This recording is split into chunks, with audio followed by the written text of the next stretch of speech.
Hey, what's up YouTube? What's going on? Back with another video today, and in today's new video what I wanted to talk about is some important considerations when it comes to prescribing Olympic lifts or power lifts for hockey or basketball athletes. Now the reason I'm going to be talking about hockey and basketball athletes is just because these are the two types of athletes I'm most familiar with, but you could draw similarities to other sports as well, and the same principles I'm going to be talking about can be applied. So for example, in basketball there's a lot of overhead shoulder motion occurring when a basketball athlete dunks or shoots. And this could be applied, or you could draw similarities to the sport of baseball. When a baseball player is pitching or throwing a baseball, you get that similar overhead motion of the shoulder occurring. So with the understanding of that, and maybe if you're looking to apply this to different sport, just look to the similarities that can be drawn from hockey to another sport or from basketball to another sport.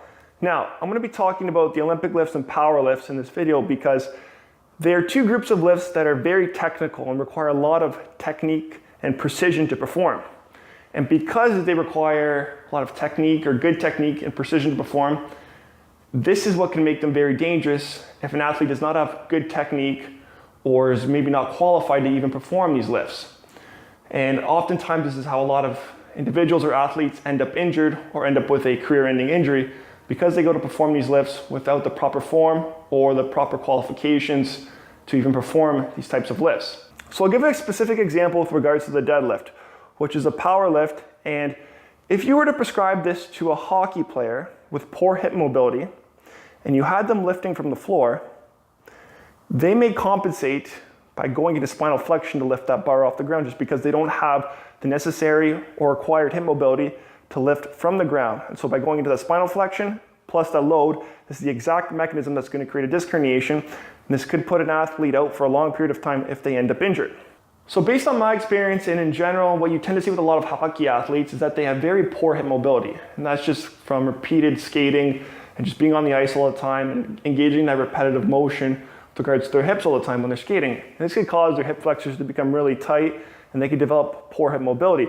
So if one has poor hip mobility and they go to deadlift, they could have a lot of problems like I just previously mentioned. If they don't have the hip mobility, and they're going to lift from the floor, or they're prescribed to lift from the floor, it could cause some serious issues if they can't get down to the floor and maintain a neutral spine because they may compensate by going into spinal flexion. So some things to consider when prescribing a deadlift for a hockey athlete with limited hip mobility is maybe you have them lift from blocks or have an elevation of the bar. So instead of lifting from the ground, you have them elevate the bar so it's a little easier for them to lift and they don't have to essentially lift from the ground or maybe get into that position of spinal flexion, which is going to cause an injury if repeated over time. So that's something to think about when prescribing a deadlift for a hockey athlete specifically. Now, I'm not saying every hockey athlete has poor hip mobility, just more of a general thing that you tend to see with a lot of these athletes is that they have that poor hip mobility and you need good hip mobility in order to deadlift from the floor. Now that's just a specific example with regards to a power lift because, like I said, a lot of things can go wrong if they're not prescribed the appropriate program or the appropriate progression or regression with regards to something like the deadlift. Now, if we look to the sport of basketball, we'll use an example of an Olympic lift now.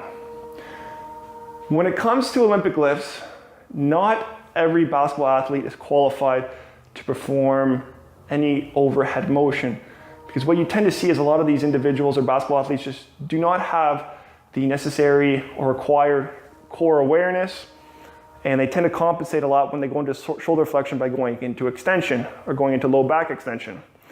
And so if they were to go perform a snatch or a clean and press, you might see them compensate by going into lumbar extension, and when you combine that with the load applied above them, that could be problematic and it could possibly cause some issues to the facet joints over time.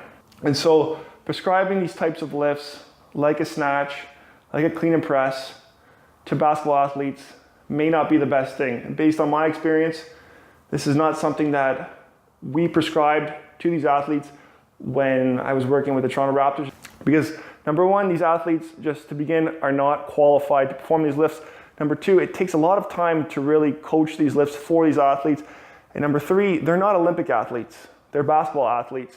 So for one to perform Olympic lifts, sure, you may get some benefits from maybe improving power or maybe getting them to improve the way their central nervous system functions or whatnot. There may be some benefits there, but at the same time, it's a very technical lift. There's a lot that goes into it, and these athletes tend to just not be qualified based on the way their sport is performed. They tend to have a lot of imbalances, and for them to go overhead press or maybe do a clean, they essentially may not have the requirements to perform these lifts. And based on my experience, a lot of these athletes don't, and they have no business performing an Olympic lift like that to begin with. So that's one thing to consider when it comes to program selection or exercise prescription for these athletes. At the same time, these athletes are getting paid to play a sport. They're not getting paid to perform an Olympic lift or a power lift. So as a coach or as a sport performance coach or strength coach, we're looking to prevent injuries as best as possible while looking to maximize performance. And so if we're gonna prescribe a lift to an individual that can be very dangerous and they do not have the technique or requirements to perform it, they could be putting themselves into a position where an injury is going to occur. The next thing you know, we're gonna diminish their performance and possibly end their careers at a sooner time or a shorter time, which is exactly what we don't want.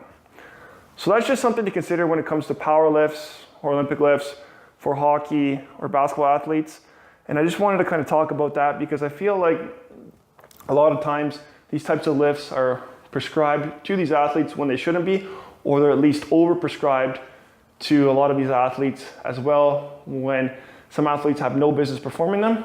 And sure, there may be benefits to some athletes in these sports performing some of those lifts, but the athlete needs to have the qualifications, or they need to be qualified to perform these lifts, because if they aren't and they are compensating or they don't have the proper technique when performing these lifts, a lot could go wrong.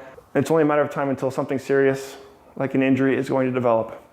So it's just something I wanted to talk about, something I wanted to mention. If you have any questions or comments, guys, be sure to leave them below. And until next time, all the best and have a successful and productive day, and take care.